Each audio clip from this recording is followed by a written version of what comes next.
journalist during a time when men were the rulers of words. She was a hardworking and determined woman, and with those characteristics, combined with a natural-born talent, she became what the New York Journal called the best reporter in America.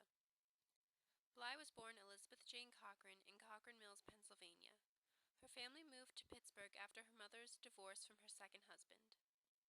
In Pittsburgh, young Elizabeth began work as a reporter for the Pittsburgh Dispatch after the editor read her fiery response from the editorial entitled, "What Women Are Good For."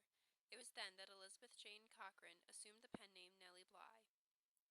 Women were rarely viewed as fit for reporting on hard-hitting stories, but Bly was different. She reported on the nitty-gritty, the lives of the poor and their hardships. When businesses threatened to pull advertising from the Dispatch because of some of Bly's articles, she was assigned to write a fluff article about gardening. That's the section of the newspaper where most women wrote. They were commonly assigned to write about fashion, gardening, or social events. But Bly knew she didn't belong there.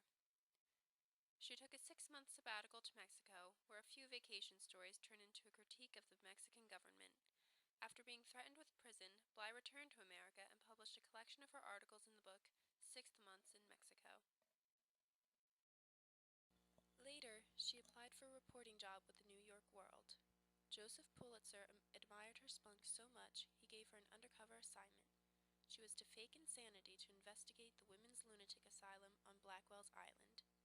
Bly eagerly took this assignment and the opportunity to prove herself.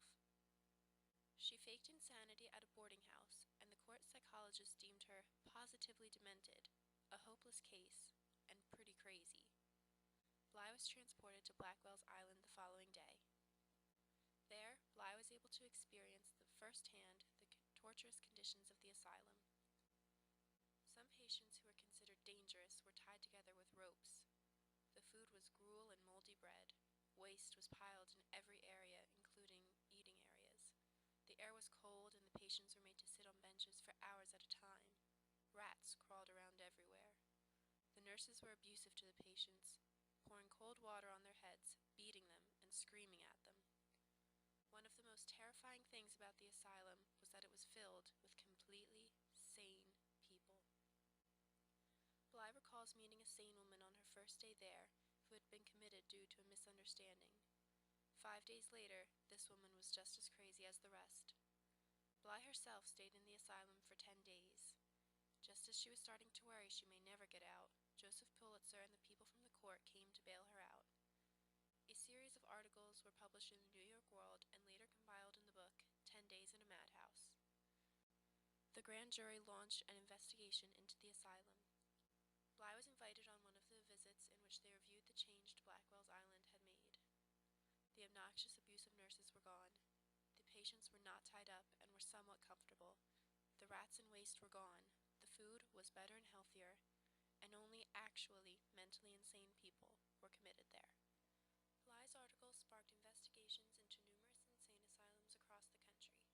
Because of her, hundreds of sane people were released from mental asylums where they had been wrongfully committed due to either misunderstanding or because they were foreign immigrants. In addition to this, the people that were supposed to be in the asylums were treated fairly, and their basic rights as humans restored. Nellie Bly should not be seen as an inspiration to journalists only, but to girls and women as well. She went on to travel the world in 72 days, following the footsteps of